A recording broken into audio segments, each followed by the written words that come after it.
देशातली पहिली सिग्नल शाळा आहे. काही शाळांचे स्ट्रक्चर्स असतात आणि त्या स्ट्रक्चर्समध्ये मुलं जातात, परंतु अशी असंख्य हजारो लाखो करोडो मुलं आहेत ही त्या स्ट्रक्चरपर्यंत पोहोचूच शकत नाही. जेव्हा 2016 साली ही शाळा सुरू झाली तेव्हा आम्ही रीतसर जाहिरात दिली की सिग्नल शाळेसाठी शिक्षक हवेत. बरेच जण इंटरव्ह्यूला आले, 100-150 शिक्षक, असे 10-12 शिक्षण तज्ञांची एक मोठी अशी मुलाखतची एक टीम कमिटी बनवली आणि त्या कमिटी त्या सगळ्या शिक्षकांचे इंटरव्ह्यूज त्यांनी घेतले. अच्छा. शाळा कुठली? पुलाखालची. आमच्याकडे एक मोकळा फळा आहे, म्हणजे व्यक्त होण्याचा फळा आहे. मुलं जेव्हा घरी जातात तर घरी झाल्यानंतर दुसऱ्या दिवशी येईपर्यंत त्यांच्या मनामध्ये जे काही कल्लोळ असतात फळ्यावरती लिहायचे. मग काही नाही, मग माझ्या बापाने मला दारू पिऊन मारलं असं पण तो मोकळेपणाने फळ्यावरती लिहितो, किंवा मी काय शाळेत शिकलो तेही तो फळ्यावर लिहितो. इतके सुंदर सुंदर उपक्रम इथे राबवलेले जे अख्ख्या महाराष्ट्रासाठी शिक्षण क्षेत्रासाठी पण अभ्यासाचं आहे. मी तर आता आपले शिक्षण मंत्री दादा भुसेंना पण विनंती करेल की एकदा तुम्ही येऊन ही शाळा पहा. बरोबर. आणि सिग्नल शाळा हा जो काय प्रयोग आहे तो हा एकट्या ठाण्याने जसा उभा राहिला तसं त्याचे रिप्लिकाज उभे राहिले पाहिजे जागोजागी. तुमचं मॅकडॉनल्डच्या फ्रँचायझीज जसं उभ्या राहू शकतात तशा सिग्नल शाळेचा का नाही उभ्या राहू शकत? हाय, हॅलो, नमस्कार. मी आशिष पात्रे. मी आज मजा आली पाहिजे हा पॉडकास्ट घेऊन एका अशा ठिकाणी आलो आहे की ज्या ठिकाणी खूप सारी मुलं येतात, शिक्षण घेतात, शिकतात आणि आयुष्य त्यांचं समृद्ध होऊन जातं. ही शाळा नेमकी काय आहे आणि वेगळ्या पद्धतीची शाळा आहे. ही देशातला अनोखा प्रयोग आहे. तो प्रयोग मी तुम्हाला दाखवणार आहे. आपण पटकन त्या शाळेत जाऊया. अरे, घंटा वाजली वाटते. चला चला लवकर.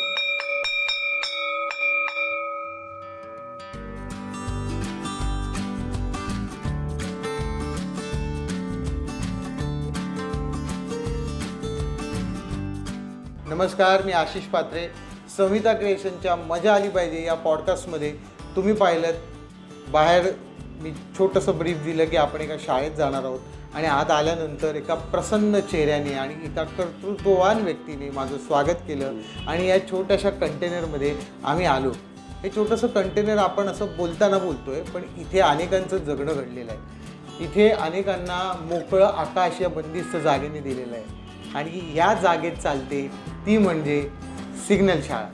या सिग्नल शाळेचं वैशिष्ट्य असं आहे की आपल्या संपूर्ण देशामधली ही पहिली आगळी वेगळी शाळा आहे. जी का आगळी वेगळी आहे हे आपण त्याच तज्ज्ञ माणसाकडनं जाणून घेणार आहोत ज्यांनी हे स्वप्न पाहिलं आणि हे अत्यंत अवघड असलेलं स्वप्न प्रयत्नांची पराकाष्ठा करून प्रसंगी पोटाला चिमटा काढून त्यांनी पूर्ण केलं आणि अजूनही ते त्या स्वप्नाला स्वतःच्या खांद्यावर भक्कम अशा खांद्यावर घेऊन ते स्वप्न पुढे नेतात आणि अनेकांची स्वप्न आज त्यांना येऊन मिळालेली आहेत. मी स्वागत करतो. नमस्कार सर. भट्टू सावंत सर आज आपल्यासोबत आहेत आणि भट्टू सावंत सरांना आज ठाण्याच्या नागरिकत्वापेक्षा पलीकडची ओळख, अत्यंत मानाची अशी ओळख संपूर्ण देशात, संपूर्ण जगात मिळालेली आहे आणि ती म्हणजे सिग्नल शाळेचे करते धरते. समर्थ भारत व्यासपीठ या संस्थेच्या अंतर्गत अनेक विविध उपक्रम चालतात. कचऱ्याचं व्यवस्थापन असेल, अभ्यासिका चालवतात. त्याच्यानंतर सगळ्यात महत्त्वाचं आहे सिग्नल शाळा. मला जाणून घ्यायचं आहे भट्टू सर की या शाळेचं स्ट्रक्चर कसं आहे, काय नेमकं होतं इथे? कसं आहे की सिग्नल शाळा नावाची ही जी काही कल्पना उभी राहिली आणि समर्थ भारत व्यासपीठाच्या सगळ्या टीमने ही जेव्हा कल्पना सुरू केली ती कशा पद्धतीची असायला हवी त्याचा काही असा काही ठोकताळा कुठे अस्तित्वात नव्हता. कारण आज म्हणजे आपण आता बोलताना उल्लेख केला की ही देशातली पहिली सिग्नल शाळा आहे. त्यामुळे समर्थ भारत व्यासपीठाला देखील अशा पद्धतीच्या सिग्नल शाळा उभ्या केलेल्याचा पूर्वानुभव काही नव्हता. पण ही सगळं जे काही उभं राहिलं ते त्या मुलांच्या गरजांमधून उभं राहिलं. म्हणजे आता जर तुम्ही स्ट्रक्चर बघाल तर अशी एकमेव शाळा आहे जी सकाळी 8 वाजता सुरू होते आणि ती संध्याकाळी 6 वाजता ती म्हणजे तिचा दिवस संपतो आणि सकाळी 8 वाजता सुरू जी होते ती मुलांच्या आंघोळीने सुरू होते आणि रात्रीच्या डिनरने ती शाळा संपते. जसं आता तुम्ही पाहत असाल की जनरली असं होतं की संपूर्ण देशभरामध्ये किंवा जगभरामध्ये काही शाळांचे स्ट्रक्चर्स असतात आणि त्या स्ट्रक्चर्समध्ये मुलं जातात, परंतु अशी असंख्य हजारो लाखो करोडो मुलं आहेत, ही त्या स्ट्रक्चरपर्यंत पोहोचूच शकत नाहीत आणि त्यांना आपण आता सो कॉल्ड शाळाबाह्य असं म्हणतो. तर ही जी करोडो शाळाबाह्य मुलं आहेत, यांना त्या चौकटीबद्ध शैक्षणिक प्रक्रियेमध्ये जे कुठून तरी उठून एक 500 मीटर 1 किलोमीटर 10 किलोमीटरच्या शाळेत जाऊन तुम्ही तिथे शिका, अशा पद्धतीचा आग्रह करू शकत नाही, कारण ते तशा त्या परिस्थितीत बसू शकत नाही. अशा वेळेस काय करायला पाहिजे? अशा वेळेस आपण शाळा त्यांच्याजवळ घेऊन जाण्याची आवश्यकता आहे. इतकं त्या शाळेला लवचिक करता आलं पाहिजे. शाळा नावाच्या कल्पनेला इतकं लवचिक करता आलं पाहिजे, की तुम्ही मुलं शाळेपर्यंत पोहोचू शकत नसतील, तर शाळांनी मुलांपर्यंत जायला पाहिजे. महाराष्ट्रात असे असंख्य प्रयोग झाले. साखर शाळा झाल्या, त्याच्यानंतर भोंगा शाळा झाल्या, वीटभट्टीच्या मुलांसाठीच्या भोंगा शाळा झाल्या. असे असंख्य प्रयोग झाले. परंतु ते जे प्रयोग आहेत ना, ते प्रयोगापुरते मर्यादित राहिले. तर आम्ही जेव्हा सिग्नल शाळा सुरू करायचं जेव्हा ठरवलं आणि त्याला पहिले 2-3 वर्ष जसं त्याला एक त्याचं बाळसं धरायला लागलं, तेव्हा आम्ही असं ठरवलं की हा प्रयोगपुरतं मर्यादित राहता कामा नये, किंवा सिग्नल शाळा हा केवळ फक्त कौतुकाचा भाग राहता कामा नये. सिग्नल शाळा हा शिक्षण व्यवस्थेला एका वेगळ्या उंचीवरती घेऊन जाणारा प्रयोग झाला पाहिजे. अशा अनुषंगाने ही एकूण सिग्नल शाळा आता समर्थ भारत व्यासपीठाचा तो सगळा चमू हाताळतंय आणि मला असं वाटतं की बऱ्यापैकी आम्ही त्या विषयामध्ये आता पुढे गेलेलो आहोत. यशस्वी झालो की नाही हा भाग आणखी नंतरचा आहे, परंतु आम्ही निश्चितच पुढे गेलेलो आहोत. मला विचारायचं की या शाळेमध्ये मुलं येतात ती कोण असतात, म्हणजे कुठली मुलं या शाळेत येतात? समर्थ भारत व्यासपीठ ही जी संस्था जेव्हा काम करायला सुरुवात केली, तेव्हा असा आता संपूर्ण देशभरात तुम्ही जर आकडा काढला तर आपल्याकडे असं उपहासाने असं म्हटलं जातं की प्रत्येक 3,500 लोकांच्या मागे एक सामाजिक संस्था आहेत. इतक्या संस्था या संपूर्ण देशभरामध्ये रजिस्टर आहेत आणि त्याच्यामधली एक समर्थ भारत व्यासपीठ अशा पद्धतीचं त्याचं स्वरूप न राहता शेवटच्या ओळीतल्या शेवटच्या माणसाला आपण काय देऊ शकतो का आणि त्यांचं पुनरुत्थान करू शकतो का, त्या अनुषंगाने ही सगळी संस्था काम करते. आणि मग त्या विषयामध्ये काम करत असताना आम्ही शिक्षण हा विषयामध्ये काम करतोय, किंवा महिला सक्षमीकरण या विषयात काम करतोय, पर्यावरण या विषयामध्ये काम करतोय. तर त्याच्यातल्या शिक्षणावरती जेव्हा आम्ही काम करण्याचं ठरवलं, तर तेव्हा मग कुणाला शिक्षण असा प्रश्न येतो ना, की शिक्षण कुणाला. मग शेवटच्या ओळीतला शेवटचा कोण असा घटक आहे की ज्याच्यासाठी शिक्षण या विषयात काम करायला पाहिजे. तेव्हा साहजिकच आहे, रस्त्यावरती भीक मागणारी मुलं किंवा रस्त्यावरती सिग्नलवरती वेगवेगळ्या वस्तू विकणारी मुलं जी आहेत, या मुलांच्या असंख्य पिढ्यांपर्यंत शिक्षण नावाचं जे काही एक साधन आहे ते कधी पोहोचूच शकलं नाही. तर आपण त्या विषयात काम करायला हवं असं समर्थ भारत व्यासपीठाला वाटलं. आणि ठाणे महानगरपालिका अशी एकमेव महानगरपालिका आहे जी आज पुलाखाली अशा पद्धतीची शाळा राबवायला त्यांनी परवानगी दिली. त्यांनी जर परवानगी दिली नसती तर ही शाळाच उभी राहिली नसती. कारण असंख्य अशा जगभरात असंख्य लोकांना करोडो कल्पना येतात आणि त्या उत्तम कल्पना असतात, पण त्या कल्पना प्रत्यक्ष इम्प्लिमेंट करताना तुम्हाला लोकाश्रय लागतो, राजाश्रय लागतो, आणि तो राजाश्रय आधी ठाणे महानगरपालिकेने दिला, म्हणून ही पुलाखालची शाळा उभी राहिली. आणि मग जशी ती उभी राहिली तेव्हा ती कशी असावी हे काही कुठली संस्था ठरवत नव्हतं. ती शाळा कशी असली पाहिजे हे महापालिका ठरवत नव्हतं. ती शाळा कशी असायला हवी ही त्या मुलांच्या गरजा ठरवत होतं. मग मुलांची गरज काय आहे, तर मुलं पुलाखाली राहतात, आंघोळ करायला जागा नाहीये, शाळेत यायचंय. मग शाळेत यायचंय तर मग बिना आंघोळीचं कसं येणार. मग शाळा अशी असली पाहिजे जिची सुरुवात आंघोळीपासून झाली पाहिजे. त्याच्याही अगोदर वेगवेगळ्या सिग्नलवरती मुलं आहेत.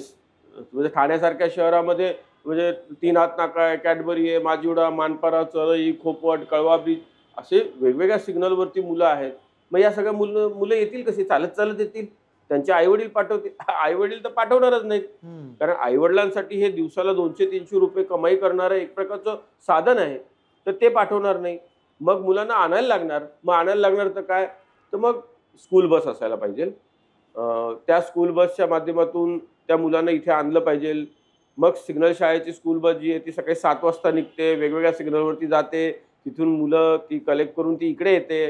इथे आले की मुलं आंघोळ करतात. म्हणजे मी सॉरी कट करतो. नाही नाही बिलकुल. जी मुलं सिग्नलवर प्रत्येक गाडी थांबली की कुठलीही गाडी असो, मोटर बाईक असो किंवा मोठी बस असो, त्या गाडीसमोर फुलं विकतात किंवा बुके विकतात, पुस्तकं विकतात, हात पसरून कधी कधी काही हो भीक भीक पण मागतात. मागतात अगदी. त्या सिग्नलवर तुम्ही शाळेची स्कूल बस पाठवता हा आणि त्या मुलांना त्या स्कूल बसने शाळेत आणता. म्हणजे हे एक केवढं वेगळं आश्वासक चित्र आहे हे लक्षात आलं, म्हणून मी थांबवलं. तुम्ही अरे, बोलू अगदी शकता. अगदी हेच महत्वाचं की जसं मी म्हणत होतो की आपल्याला पोहोचलं पाहिजे त्या मुलांपर्यंत हो. की जेव्हा सिग्नल शाळा सुरू झाली म्हणजे पहिला कंटेनर आपल्याला जेव्हा आपण इथे हे केला आणि तर तेव्हा आमच्या सगळ्या टीमला एक डोक्यात कल्पना अशी आली की मूळ काय आहे म्हणजे मुळात समर्थ भारत व्यासपीठाचा जो आत्मा आहे तो आत्मा या शाळेच्या प्रवेशद्वारावरती रिफ्लेक्ट झाला पाहिजे. तर काय म्हणजे तर आम्ही ना त्या प्रवेशद्वाराच्या अगदी 2 फुटाच्या अंतरावरती एक ना बेसिन बसवलं. म्हणजे हात धुवायचं जे बेसिन असतं ते तसंच बसवलं. त्याला पाण्याचं कनेक्शन नाही दिलेलं आम्ही, तो असं नुसतंच बेसिन होतं आणि त्या बेसिनच्या वरती आम्ही 4 ओळी अशा लिहिलेल्या की त्या वाचल्यानंतर आतमध्ये आल्यानंतर तुम्हाला स्पष्ट क्लिअर कट मेसेज तुम्हाला कळला पाहिजे. तर त्या 4 ओळी अशा लिहिलेल्या की सिग्नल शाळेत तुमचं स्वागत आहे. तुमच्या हाताला जर समजा चुकून दया आणि करुणा चिटकलेली असेल तर या बेसिनमध्ये धुवून टाळा. या सिग्नल शाळेमध्ये दया आणि करुणेची आवश्यकता नाहीये. हे राष्ट्रीय कर्तव्य म्हणून आम्ही करतोय. तर हे जोपर्यंत तुमचा बेसिक आत्मा परिपक्व नसेल तोपर्यंत ते सगळं तुमच्या कामांमध्ये कधीच ते रिफ्लेक्ट होणार नाही किंवा तशा पद्धतीचे रिझल्ट येणार नाही. त्यामुळे तिथून हा सगळा प्रवास आणि ते सगळं सुरू झालं. कंटेनरची कल्पना म्हणजे आता शाळेचं बांधकाम असतं, दगडी असेल किंवा विटांचं असेल, तसं एक वास्तू उभी राहते, मग ते शाळेचं मांगल्य पावित्र्य. पण मग कंटेनर काय आहे तिथे? कंटेनर या जागेमध्ये सगळं तुमचं ऑफिस पण कंटेनरमध्ये आहे, संगणक कक्ष कंटेनरमध्ये आहे, मुलांचं जे काही अंघोळीची जागा वगैरे सगळं कंटेनरमध्ये तुम्ही विविध कंटेनर आणले. त्याच्या मागचं काय असं होतं की ते हाती लागलं म्हणून? नाही नाही तसं नव्हतं. त्याच्या पाठीमागे पण परत थॉट आहे. तो असा आहे की ही शाळाच बंद करण्यासाठी सुरू करण्यात आलेली आहे. सिग्नल शाळा समर्थ भारत व्यासपीठ म्हणजे काय शिक्षण सम्राट नाही आहेत आणि आम्हाला काय फार मोठं एज्युकेशनचं एम्पायर उभं करायचं नाहीये.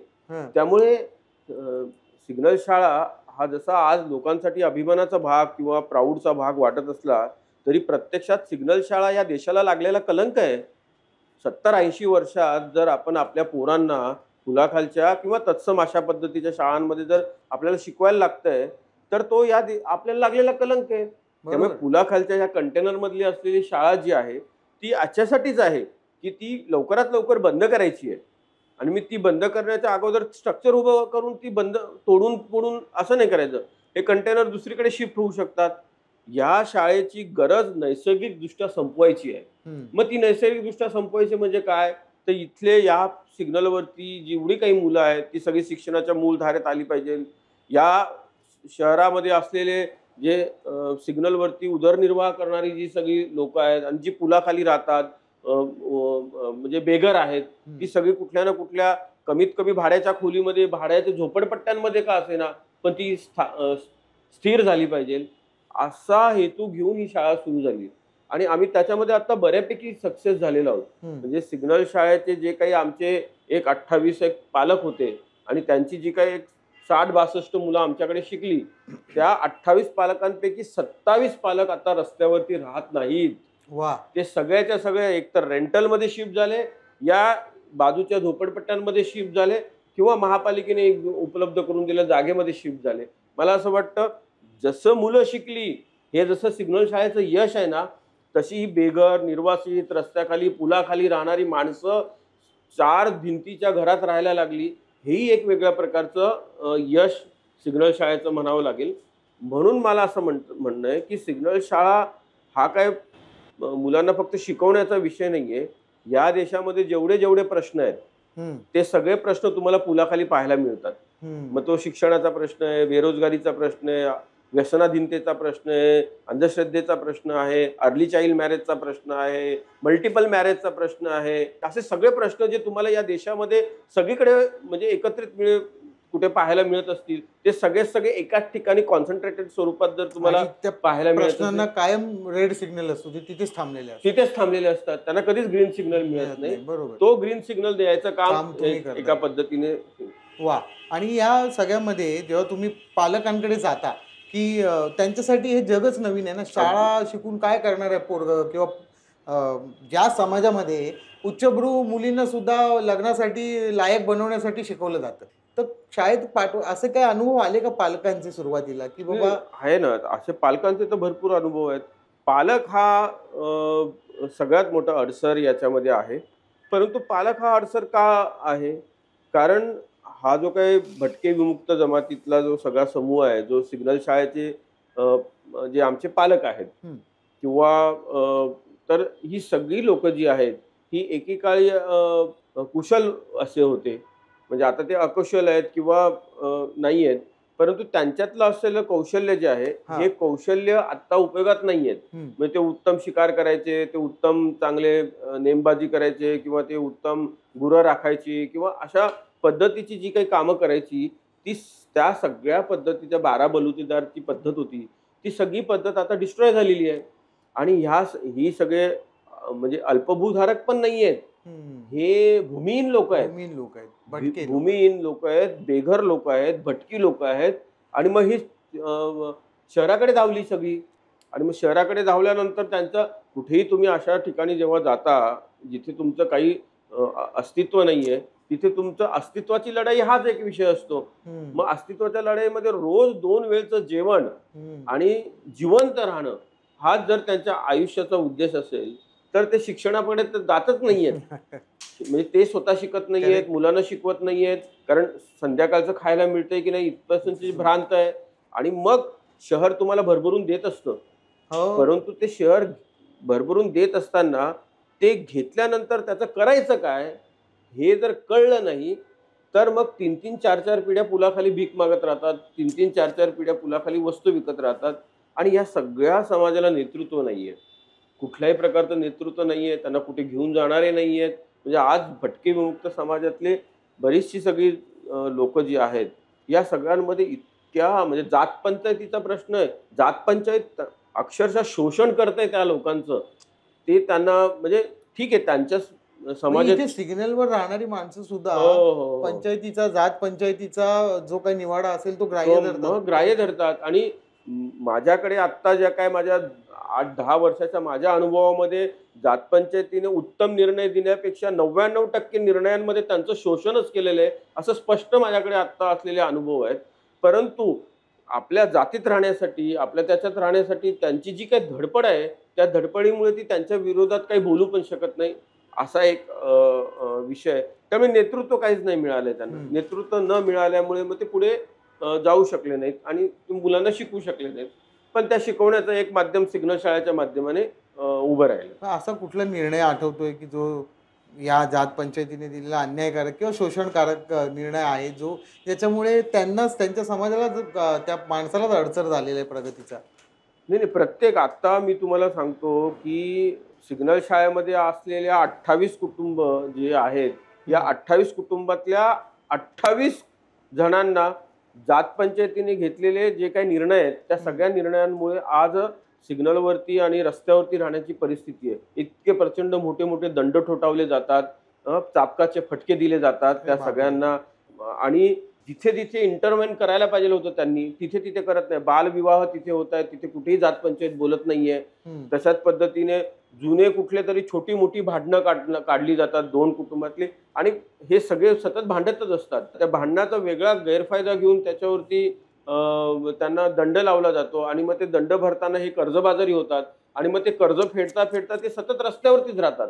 तर हे असे एक नाही, तुम्हाला मी महाराष्ट्रामध्ये लाखभर उदाहरण देऊ शकतो. याच्यावरती सरकारने काहीतरी काम करण्याची आवश्यकता आहे की याच्यावर कसं आपल्याला रोख करता येईल. जसं सावकारीवरती आपण आता कायदे केले, किंवा बघा असं नाहीये की जात पंचायत काय वाईट आहे का काय, परंतु त्याच्यात जर काही चांगले वाईट एलिमेंट्स घुसले असतील तर त्याला आपल्याला थांबवलं पाहिजे. की शिक्षणामध्ये अडसर आणू शकते का जात पंचायत की नाही 100% कसं आहे असा की अनुभव तुम्हाला आलाय की बाबा नाही शिकायचं या समाजाचं? त्यांच्यावरती जर दंड केला तर ते पैसे त्यांना भरायला लागतात, मग ते व्याजाने पैसे काढतात, मग ते पैसे देणार कसे? मग पोरांना पण कामाला लावा, बायकांना कामाला, लवकर लग्न करा, म्हणजे त्या कोवळ्या वयातल्या पोरी पण सून म्हणून येतात, त्या सुनांना पण कामधंद्याला लावा. अशी ती एकूण प्रकारचं एक दुष्टचक्र आहे. दुष्टचक्र आहे आणि हे स्पष्टपणे कोणीतरी एकदा बोललं पाहिजे.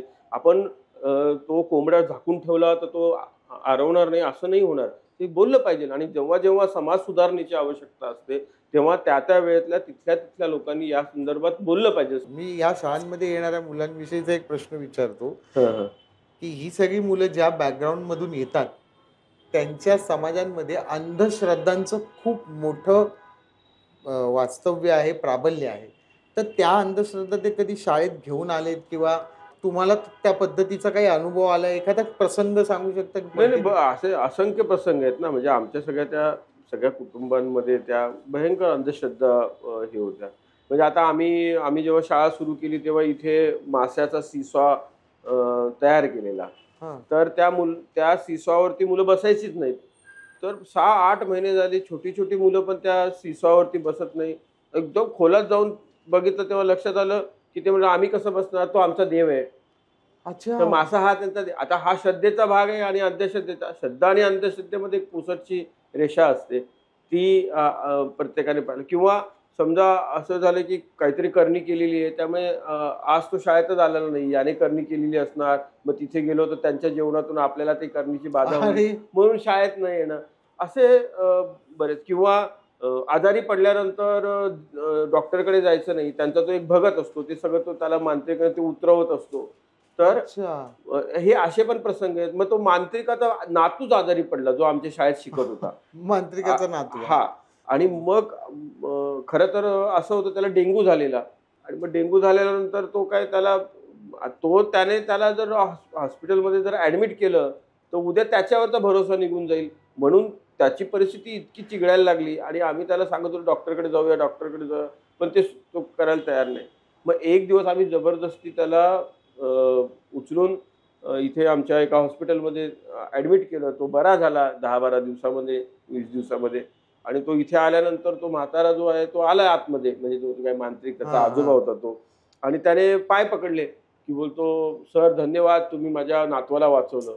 मग मी नंतर दरवाजे बंद करून घेतला आणि मग त्याला चांगलं व्यवस्थित प्रेमाने समजून सांगितलं की अरे राजा, तुझ्या नातवावरती विषय आला तेव्हा तू म्हणायला लागला की डॉक्टरकडे जायला पाहिजे, आणि तोपर्यंत तू इतक्या लोकांचे जीव, म्हणजे अशा पद्धतीचे जीव घेण्यातच जमा असल्यासारखं तू त्याच्यावरती हे करतो. त्याच्यानंतर मात्र तो आजारी असलेल्या लोकांना कधी मी उतरून देतो आणि मग झालं. बाकी त्यांचं ते सगळं काय ते करणी फिरणी त्या सगळे विषय चालतात, पण ह्या बाबतीमध्ये त्याच्यामध्ये बदल झाला. त्यामुळे मी मगाशी म्हणालो की सगळे प्रश्न आहेत, त्याच्यातला हा पण एक मोठा प्रश्न आहे ज्याच्यावरती सिग्नल शाळा काम करत आले. आता हे बटू सावंत आता आपल्या समोर मास्तर म्हणून बसलेले आहेत, ते मूळचे धुळ्याचे आहेत. तर धुळ्यात बालपण गेले पूर्ण तुमचं, की तुम्ही या सगळ्या गोष्टी जवळून बघितलेल्या आहेत, ही हालाकी, हे विस्थापन किंवा ही प्रोसेस डोक्यामध्ये येणं आणि त्याचं अंमलबजावणी त्याची करणं, याचा एक पट थोडक्यात फक्त सांगा. माझं तसं पूर्ण शिक्षण ठाण्यातच झालेलं आहे. म्हणजे अगदी पहिलीपासून माझ्या काकांकडे मी शिकलो. माझे आई वडील आजही गावी असतात आणि एखाद्या एकत्र कुटुंब पद्धतीमध्ये कशा पद्धतीने सगळ्या कुटुंबातल्या सदस्यांना वर घेऊन जायचंय, तर म्हणजे एक सामूहिक पद्धतीने कुटुंबाला कसं पुढे घेऊन जायचं याचा अनुभव मी माझ्या कुटुंबामध्ये घेतला. माझ्या सगळ्या काकांनी मला वाढवलं, किंवा त्याच्यामध्ये माझ्या शिक्षकांचं, मी शाळा कॉलेजमध्ये जिथे शिकलो त्या सगळ्यांचा एक प्रचंड मोठा रोल आहे. आणि मला असं वाटतं की त्या सगळ्या शिकवणीचाच भाग आहे की आज सिग्नल शाळेसारखं काम करायचं भाग्य मला मिळालं. पत्रकारितेचा पण पत्रकारितेचा पण एक हे आहे की ह्या सामाजिक कामामध्ये जर काम करायचं झालं तर एक चांगलं प्रोफेशन काय असू शकतं की ज्याच्यातून आपण प्रोफेशनली पण हे करू शकतो आणि सामाजिक पण हे करू शकतो. म्हणून मग पत्रकारिता, बरीच वर्ष पत्रकारिता केली आणि त्या पत्रकारितेमध्ये देखील खूप चांगले अनुभव मिळाले. त्या निमित्ताने या सगळ्या शहरातल्या वेगवेगळ्या राजकीय नेतृत्वाबरोबर, तिथल्या प्रशासकीय अधिकाऱ्यांबरोबर ती एक चांगलं उठणं बसणं झालं आणि एक चांगले सौहार्दपूर्ण संबंध देखील त्यांच्यामध्ये हे झाले आणि मग त्या सगळ्याचा जो काही परिपाक आहे तो आजच्या समर्थ भारत व्यासपीठाच्या कामासाठी मिळतो. आपण पालकांबद्दल बोलतो, या मुलांचे जे पालक असतात, तर एक पर्टिक्युलर असा अनुभव आहे का एखाद्या पालकाने दोन वेगळ्या धाटणीचे अनुभव, एका पालकाने प्रचंड त्रास दिलाय आणि एक पालक ज्याने अश्रू डोळ्यात आणून की हे काय केलं माझ्या मुलाचं अशी पावती दिली? नाही, असं हे प्रत्येक विद्यार्थ्यांच्या पालकांच्या बाबतीतले तसेच अनुभव आहेतच. म्हणजे आता आमचा समीर पवार म्हणून विद्यार्थी आहे. तर तो शाळेत आल्यानंतर तो एकदम हुशार होता आणि तो सिग्नल शाळेमध्ये 1-2-3 वर्ष शिकल्यानंतर आम्ही थोडासा म्हणजे आमच्या सिग्नल शाळेच्या ज्या प्रकल्प प्रमुख आहेत आरती परब म्हणून, तर त्यांच्या डोक्यात अशा खूप चांगल्या चांगल्या कल्पना येत असतात. तर त्यांनी सांगितलं की आपले मुलं ही मुख्यधारेतल्या शाळे इतकी सक्षम आहेत, हे आपल्याला ना काहीतरी नीट दाखवता आलं पाहिजे. तर आपण आपली काही मुलं आहेत ना, ते मुख्यधारेतल्या शाळेमध्ये त्यांना ॲडमिशन देऊया. आणि म्हणून मग कुठल्या शाळेत ॲडमिशन द्यायचं? मग सरस्वती सेकंडरी स्कूल, जी मराठी माध्यमातली महाराष्ट्रातली सर्वोत्कृष्ट शाळा ओळखली जाते, तर त्या सगळ्या शाळेमध्ये आम्ही आमच्या त्या समीरला दाखल केलं आणि तो झाला तिथे आणि पहिल्याच वर्षी तो गणितात पहिला आला त्या याच्यामध्ये. म्हणजे तो आधी सिग्नल शाळेत शिकला, सरस्वतीत गेल्यानंतर पण तिथे तो गणित सारख्या विषयांमध्ये पहिला येतो. याचा अर्थ इथे मुलं सक्षम होत आहेत हे अधोरेखित झालं. पण हे करत असताना त्याचे आई वडील जे आहेत, म्हणजे मध्ये लॉकडाऊन झालं, लॉकडाऊन झाल्यानंतर तो मुलगा इतका लहान असताना त्याचं लग्न करून टाकलं. तो इतका हुशार मुलगा होता, त्याला चांगलं करिअर होतं, पण पालक आहेत ना, त्यांच्या दृष्टिकोनातून लवकर तो कसा पैसा आणवेन ह्याच एका, आणि असं फक्त समीरचं उदाहरण नाहीये, तर सगळ्याच मुलांच्या आई वडिलांच्या बाबतीमधले हेच उदाहरण. तुम्ही समीरचं उदाहरण दिलेत, तर आपण आता समीर तुमच्याबद्दल काय म्हणतो किंवा शाळेबद्दल काय म्हणतोय ना ते ऐकूया. नमस्कार, माझे नाव समीर संजय पवार. पहिले पण मी गावाकडे शाळेत होतो, पण ती शाळा फक्त पहिलीपर्यंत शिकलो. त्यानंतर शाळा सोडली. आई वडील इकडे मुंबईला होते ना, मग इकडे येऊन 2-3 वर्ष सगळे सिग्नलवर मागायचं, फुलं विकायचे, हेच सगळं केलं. नंतर शाळा सुरू झालेली मला 1 वर्षानंतर माहिती पडलं, कारण तेव्हा माझ्या चुलत्याची पोरं पोरी सगळे शाळेत होते. नंतर एकदा गावाला गेलेलो आम्ही आणि गावाहून येताना मी आईवडिलांना सांगितलं की मला पण शाळेत जायचं आहे असं. आणि मला माहिती होतं इथे 3 नाक्याला शाळा चालू झाली म्हणून, ते पण वर्ष झालं. नंतर मी सांगून मग ॲडमिशन केलं.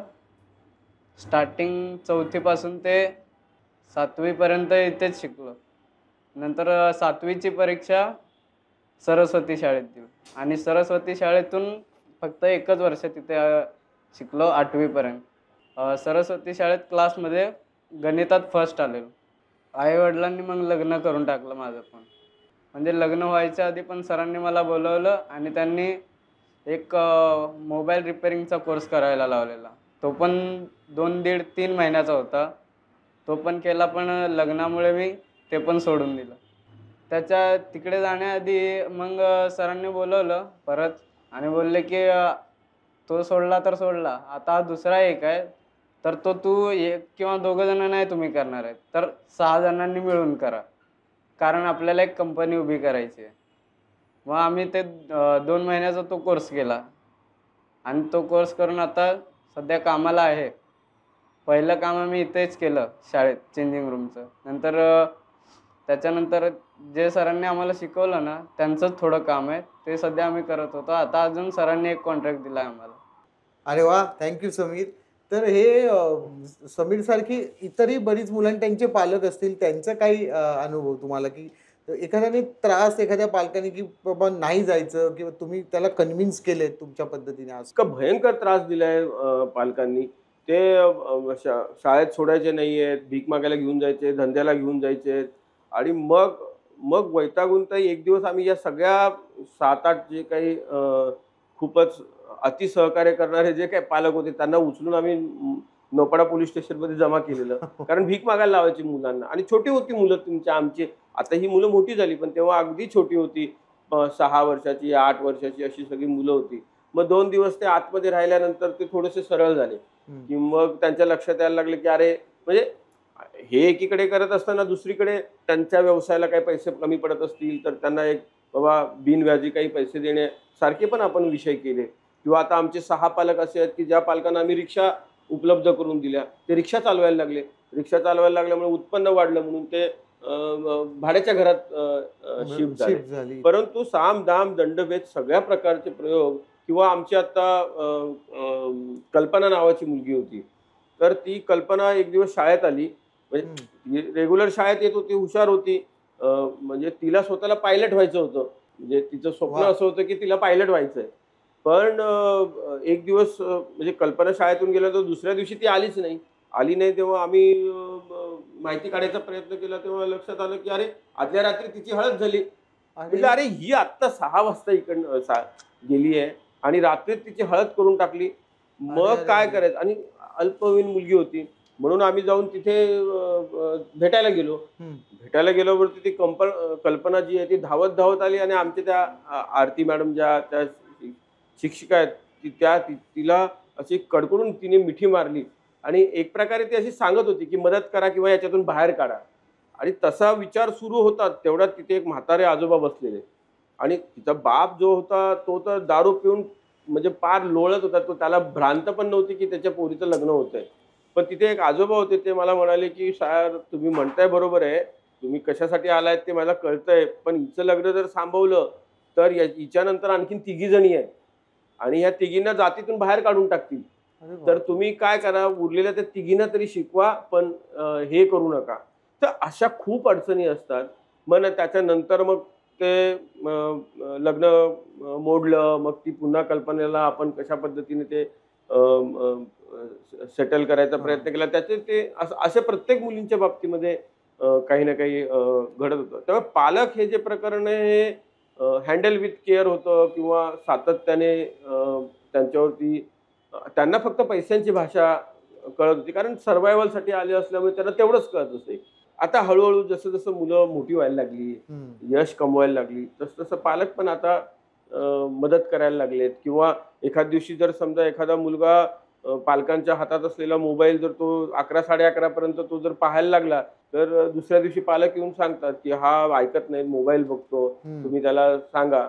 मग ती माझ्या भाषेत त्यांना चांगल्या प्रेमळ पद्धतीने समजून सांगतो त्यांना. तुमच्या म्हणजे एकूणच आमचे शिक्षक आता असा पण एक जो पालकांकडून हे येतोय की बाबा तुम्ही समजून सांगा, मग तुमचं तो ऐकेल किंवा शाळेतल्या लोकांनी शिक्षकांनी सांगितलं तर तसा असा तो हा प्रवास तुम्ही केलाय, त्यांना पटवून दिलंय की या पद्धतीने जर तुम्ही शाळेमध्ये मुलाला दाखल केलं तर त्याचं व्यक्तिमत्व विकास, त्याला जबाबदारीची जाणीव ही अधिक वेगाने होते आणि त्याचा फायदा सुद्धा कुटुंबाला होतोय.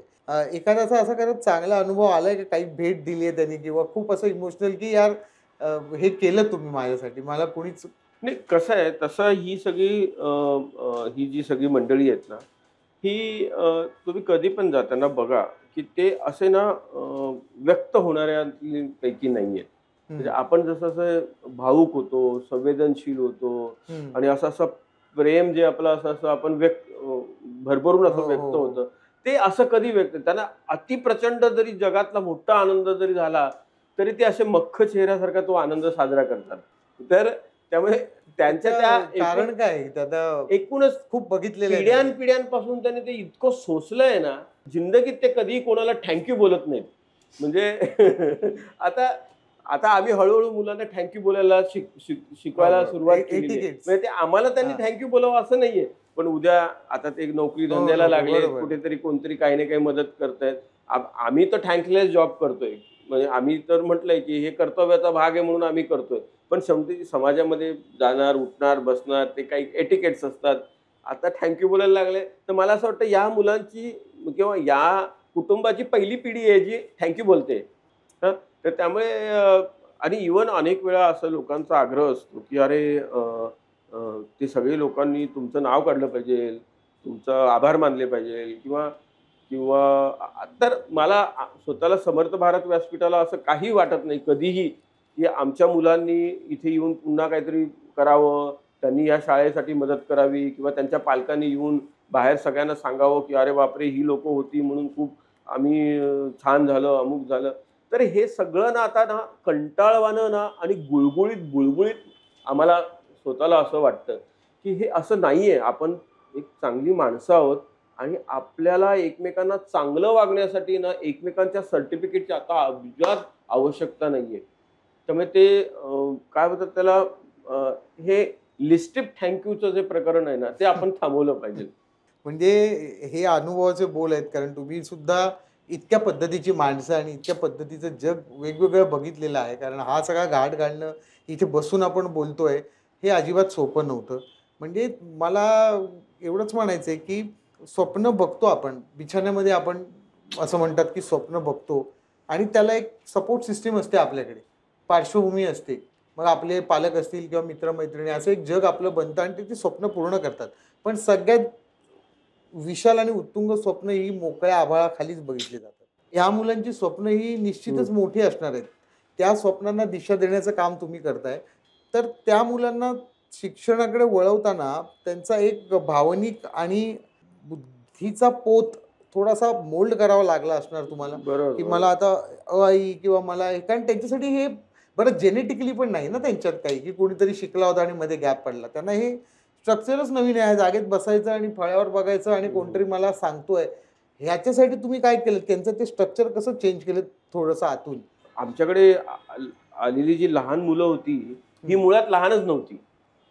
म्हणजे वय वर्ष 7, 8, 9 वर्षाची जी मुलं होती, त्यांच्यातलं बालपण त्यांनी हरवून आलेले ते. हं, आणि कुठल्याही गोष्टीची जर सुरुवात करायची असेल ना, तर तुमच्यामध्ये तुमचा तो निरागसपणा जिवंत असायला लागतो.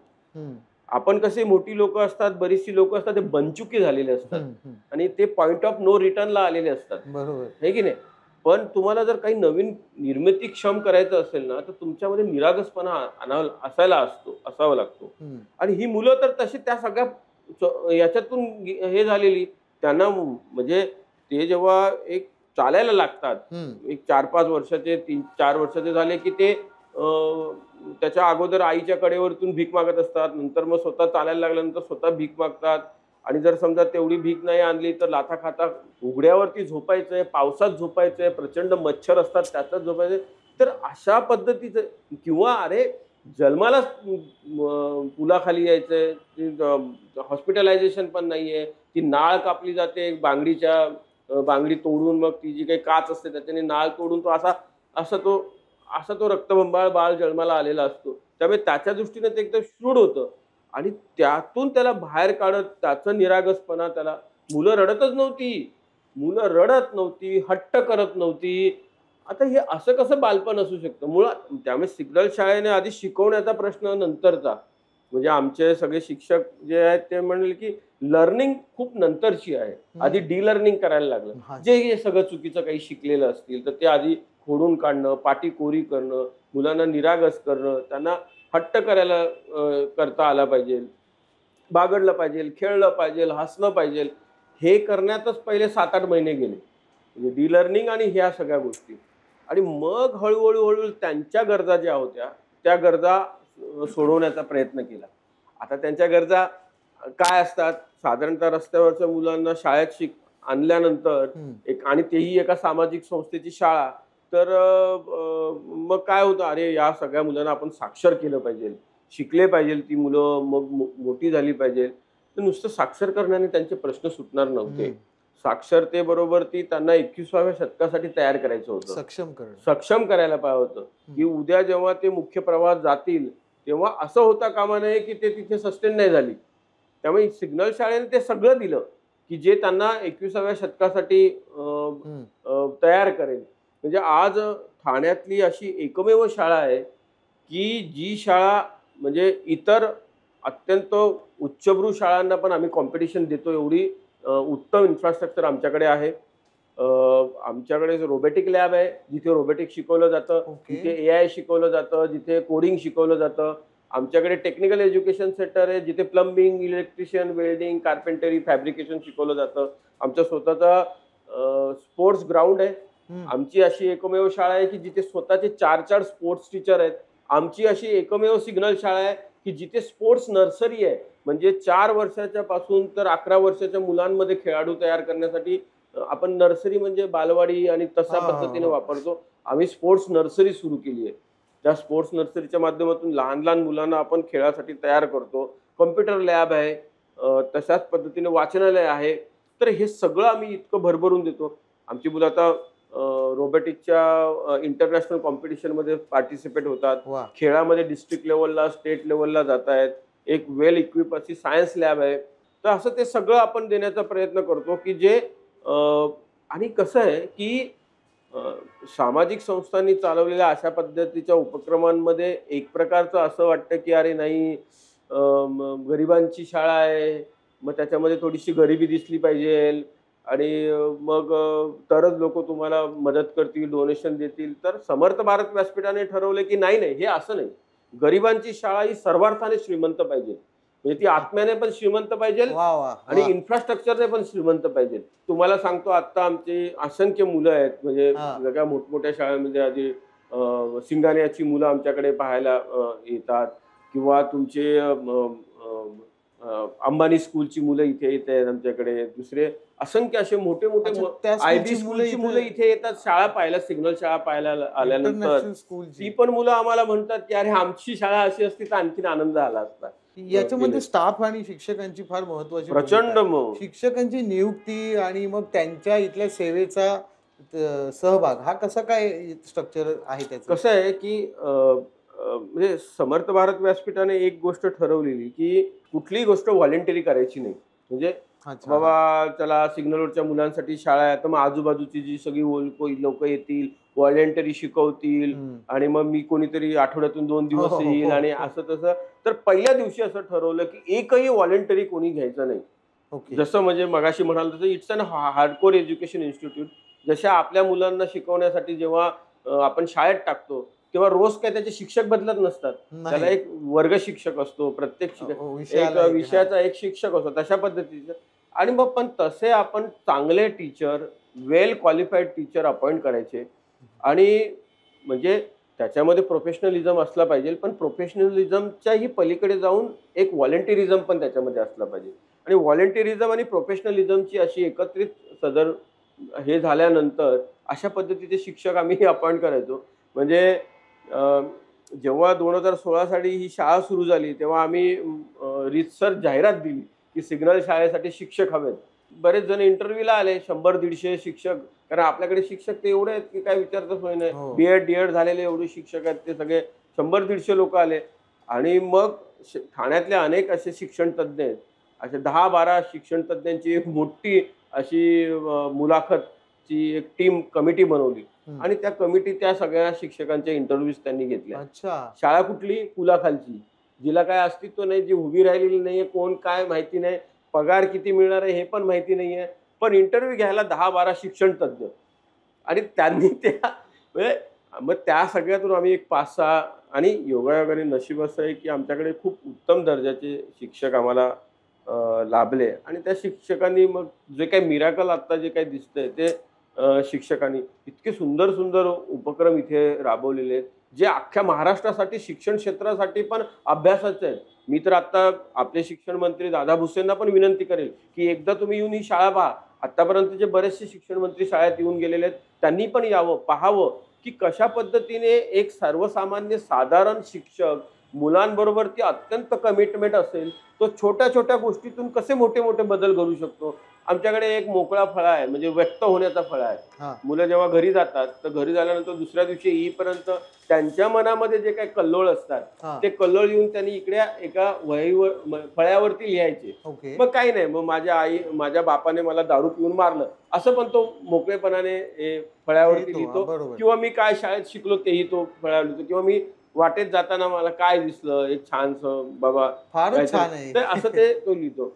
किंवा रोबोटिक लॅब आहे, तिथे कोडिंग करताना मुलं. किंवा आता आम्ही जेव्हा गोव्याला रोबोटिकच्या कॉम्पिटिशनला गेलो तेव्हा आमची सगळी मुलं जी आहे ती रशियन टीम बरोबर ती कॉम्पीट करत होती, ती इस्रायलच्या टीम बरोबर ती कॉम्पीट करत होती.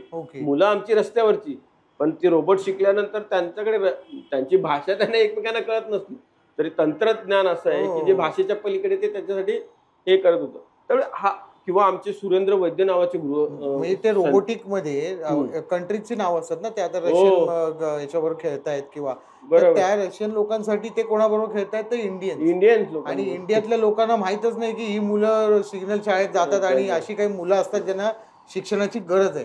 ही आयरनी आपल्याकडे खूप मोठी आहे. आयरनीचा देश आहे हा. आणि पुढे. ईश्वर कृपेने तुम्हाला सांगतो की हा. इतकी ऋषितुल्य माणसं या सगळ्या संस्थेला लाभली. आता सुरेंद्र वैद्यांसारखे गृहस्थ आहेत, जे गोदरेजच्या एरोस्पेस डिव्हिजनचे प्रमुख होते, म्हणजे बरोबर. हा. ज्यांनी अब्दुल कलामांसोबत 12 वर्ष काम केलेलं आहे आणि अख्खं ब्रह्मोस मिसाईल जे जे काही डेव्हलप झालं त्याच्यामध्ये त्यांचा महत्वपूर्ण वाटा आहे, किंवा बरोबर. आपले जेवढे सॅटेलाइट बनतात. तर रिटायरमेंट नंतर तो सगळा माणूस जो आहे तो अख्खा इथल्या टेक्निकल इन्स्टिट्यूटमध्ये रमतोय. आणि तो त्यांना म्हणजे एकीकडे ब्रह्मोस मिसाईल डेव्हलप करणारा माणूस इथे मुलांना वेल्डिंग शिकवतोय, फॅब्रिकेशन शिकवतोय, प्लंबिंग शिकवतोय, किंवा आमचे जे काय आता आमचे संचालकांपैकी पण आता अजय जोशींसारखे एका मोठ्या कंपनीचे सीईओ होते, पण ते पण इथे येऊन तासन तास मुलांवरती गप्पा मारतायत. किंवा उल्हास कार्लेंसारखा एक मोठा इंडस्ट्रियलिस्ट आहे, तोही मुलांना त्यांच्या काळामध्ये त्यांनी कशा पद्धतीने, तेव्हा तर भारत नव्याने त्या इंडस्ट्रियलायझेशन मध्ये उभा राहत होता, मोठा त्याला मोठा कॉम्पिट व्यक्तिमत्व. करत करत हो. कशा त्यांनी इंडस्ट्री उभ्या केल्या, आणि ती जिगर मुलांमध्ये कसं आणतंय, ते उल्हास कार्लेंसारखा किंवा सुजय कुलकर्णींसारखी जी लोक आहेत, किंवा आदिती दातेंसारखी आमच्या संचालिका आहेत, त्या म्हणजे त्या संचालकांच्या पण पलीकडे एक आई होऊन मुलाकडे बघतात. मला असं वाटतं की ना, ते कुटुंब म्हणून सांभाळण्याची आवश्यकता आहे या सगळ्या विषयाला. तेव्हा ते एकत्रित रिझल्ट येतात. कुणीतरी एक भट्टू सावंत उठतो, त्याला कल्पना येतात आणि तो करतो, हे असं नाही. हे व्यक्तिगत यश नाही, हे सामूहिक यश आहे. आपण असं म्हणतो की आपण एक पाऊल टाकायचं असतं, अनेक पावलं आपल्याला येऊन साथीला उभी राहतात, पुढे जातो. पण तुमच्या बाबतीत तर असं झालेलं आहे की पाऊल टाकायचं, पण जायचंय कुठे? म्हणजे येणाऱ्या पावलांना सांगायचं काय की आपण कुठं चाललोय? या खडतर प्रवासामध्ये तुम्ही ठामपणे उभे राहिलात आणि ही मुलं, त्यांचं भावविश्व पण तुम्ही समृद्ध करताय. त्यांना वेगवेगळ्या पद्धतीचे अनुभव, जसं का फळ्यावर लिहा तुमच्या मनातलं, तर त्यांना एक माणूस म्हणून पण डेव्हलप करण्याचं तुम्ही करताय ना. ट्रिप वगैरे असं कधी करता का की असं बाहेर जाऊया या जगातनं वगैरे असं? अरे भरपूर. हां. म्हणजे आता म्हणजे समोर वर्षभरामध्ये जे उत्कृष्ट चित्रपट आहेत ते सगळे हां. आमची मुलं बघतात. अरे वा. त्याच्यानंतर तुम्ही महाराष्ट्रातले जेवढे जेवढे उत्तम शैक्षणिक सहलीची ठिकाणं आहेत, हां. ती सगळीच्या सगळी आमच्या मुलांनी पाहिलेली आहेत. म्हणजे अरे तुम्ही नेहरू सायन्स सेंटरला जा, किंवा आणखीन जे जे जे काही आहे ते सगळं मुलांनी पाहिलंय. कारण कसं आहे की यांचा परीघ मोठा करणं ही खूप आवश्यकता आहे. ते पुलाखाली राहत असताना त्यांना पुला एवढंच जग त्यांचं होतं. ते जग किती मोठं आहे, किती वैविध्यपूर्ण आहे. तर हे सगळं त्यांना या निमित्ताने पाहायला मिळतं. आणि खूप चांगले चांगले उपक्रम, म्हणजे जाऊन पोलीस स्टेशनला भेट द्या, तिथे जातो आम्ही, कोर्टात जातो, लायब्ररी बघायला जातो, हं, असे चांगले चांगले इंडस्ट्रियल व्हिजिट करतो की तिथे इंडस्ट्री पाहिली पाहिजे. तर ह्या सगळ्या गोष्टी ज्या आहेत त्या या करिक्युलमचा भाग आहे. इतकं वैविध्यपूर्ण करिक्युलम आमच्या सगळ्या प्रकल्पातल्या शिक्षकांनी बनवलं आहे. नाही, आणि ह्या सगळ्या मुलांना मित्रांनो, ज्या मुलांना कुठल्याही पद्धतीची शाळा, कुठल्याही पद्धतीचं शिक्षण, त्याचं महत्त्व माहीत नव्हतं, त्यांना आता मुख्य प्रवाहात आल्याचं, आता मुख्य प्रवाह आणि गढूळ प्रवाह असं काही नसतं. जगण्याचा एक सुंदर प्रवाह असं खरंय, म्हणूया. अगदी. त्या प्रवाहात आल्याचं समाधान या शाळेने दिलेलं आहे. आता त्यांना पंख या शाळेने दिलेले आहेत. पंखांमध्ये बळही दिलेलं आहे. उडत उडत कुठे जायचं ते ती मुलं ठरवणार आहेत, आणि त्यांच्या समोर येणारी परिस्थिती ते कशा हँडल करतायत. अर्थात सावंत सर त्यांच्यासोबत तह हयात आहेत, कारण की ते असेच सोडून देणारे व्यक्ती नाही आहेत की आता केलं आणि चला नाव झालं, आपण आता आपलं काम झालं, असं नाही आहे. तर मला सर विचारायचं आहे या सगळ्या पार्श्वभूमीवर, की जर आपण तुम्ही आता विषय काढला होता त्या ब्राह्मोस मिसाईलचा, तर त्या मिसाईलवरनं मला लगेच लिंबू मिरची आठवली. ते लिंबू मिरची विकणारा एक मुलगा आपल्या शाळेमध्ये आला, आणि तो बघता बघता इतका पुढं गेला, त्याला तुम्हीच घेऊन आलात, आणि आज तो एक फॅब्रिकेशनचं काम मोठ्या पातळीवर करतोय. आपण त्याच्याकडनं ऐकूया या शाळेबद्दल, त्याला काय वाटतं. मी किरण काळे, 2017 साली सिग्नल शाळेत सर्वप्रथम आलो होतो. शाळेत येण्या अगोदर मी रस्त्यावरती लिंबू मिरची विकायचो आणि फुलांचा व्यवसाय करायचो. अचानक असाच शनिवारचा दिवस होता आणि तेव्हा माझी ओळख सावंत सरांसोबत झाली. त्यांनी मला आधी विचारले की तू शाळा शिकणार का म्हणून. तेव्हा मी त्यावर होकार दिला आणि तेव्हा सरांनी मला सिग्नल शाळेत घेऊन आले. मग तेथून त्यांनी मला आईपासून ते बाराखडीपर्यंत सगळं माझं शिक्षण करून घेतलं. नंतर तेथून पुढे माझं 6वीपर्यंत सिग्नल शाळेत शिक्षण झालं.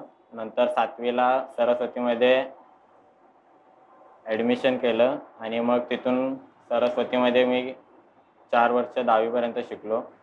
मग तिथून 12वीला सतीश प्रधान ज्ञान साधना कॉलेजमध्ये माझं 11वीला ॲडमिशन केलं आणि 2025 रोजी 12वी माझी कंप्लीट झाली. आता येत्या सोमवारी मी भिवंडीला पिंपल्स गावमध्ये जॉबला लागणार आहे. धन्यवाद किरण. सर, किरण आता तुमच्याबद्दल बोलला की तुम्ही हे सगळं केलं, तर किरण लिंबू मिरची विकायचा, पालकांसोबत राहायचा, तर ते चित्र काय होतं आणि तिथून तुम्ही त्याला पुढे आणलं?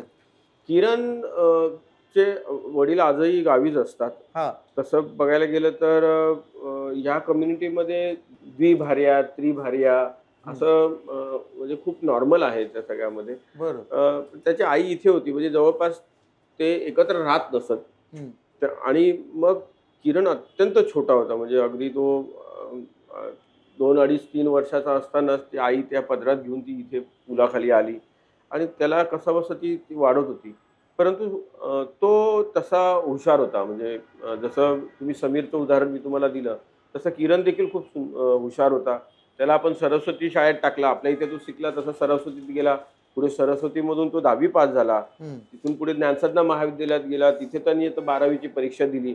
तर हे मोठं स्थित्यंतर त्याच्या साठी होतं. दरम्यानच्या काळामध्ये तो सिंगल पॅरेंट असल्यामुळे ते कुठेतरी एका ठिकाणी राहायला त्याची व्यवस्था करायला पाहिजे म्हणून आम्ही बालसंगोपनचं जी एक वसतिगृह तिथे त्याला आपण ठेवलं. म्हणजे अशा अक्षरशः ती आई त्याला रस्त्यावरती घेऊन वाढवू शकत नव्हतो म्हणून तो सिग्नल शाळेमध्ये, मग रात्रीत बालसंगोपन तिथे, असं करत करत आज किरण या स्थितीपर्यंत पोहोचलेला आहे.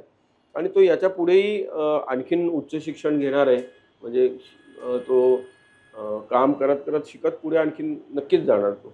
सर, हे फार मोठं काम आहे. म्हणजे ह्या मुलांना म्हणतो ना आपण शिल्पकार असतो आणि असं पोएटिक उदाहरण द्यायचं तर त्याला एक घडवतो वगैरे, पण तो ती मूर्ती बनवतो. त्या मूर्तीला कितीही म्हटलं आपण, शाब्दिक कितीही म्हटलं ते सौंदर्य असतं, पण त्यात जीव नसतो. तो जीव सुद्धा तुम्ही टाकताय त्यात. म्हणजे नुसती मूर्ती घडवून सोडून देत नाही तुम्ही, तो जीव त्यांचा राहील शेवटपर्यंत असं काम करताय. यांना शिकताना त्यांची भाषा वेगळी असू शकते. आपल्याकडचं शिक्षण मराठीत आहे, तर त्या भाषिक अडचणी काही आहेत? भाषिक अडचणी कसं आहे, या सगळ्या अडचणी होत्या म्हणूनच फुलाखालची शाळा. काय होतं की या 2-3 महत्वाच्या भाषिक अडचणी होत्या. मुलांना भाषाच येत नाहीये. तुमच्या ज्या काय अभ्यासक्रमाच्या भाषा आहेत, हिंदी असेल, इंग्रजी असेल, उर्दू असेल, गुजराती असेल, जे काय असतील, ज्याच्यामध्ये तुमचे अभ्यासक्रम आहेत, त्या अभ्यासक्रमातल्या कुठलीही भाषा त्यांना येत नाहीये म्हणून ते मुख्यधारेतल्या शाळेत जाऊ शकत नाहीत. दुसऱ्या शाळेत जायचं असेल तर आधी आंघोळ करायला पाहिजे. बिन आंघोळ करता ते कुठल्याही शाळेत जाऊ शकत नाहीत. पण शाळेत सोडायला कोण जाणार, परत कोण घेऊन जाणार? त्यामुळे आमच्या सगळ्या शिक्षकांनी आधी त्यांची ती जी काही भाषा आहे ती पारधी भाषा शिकून घेतली.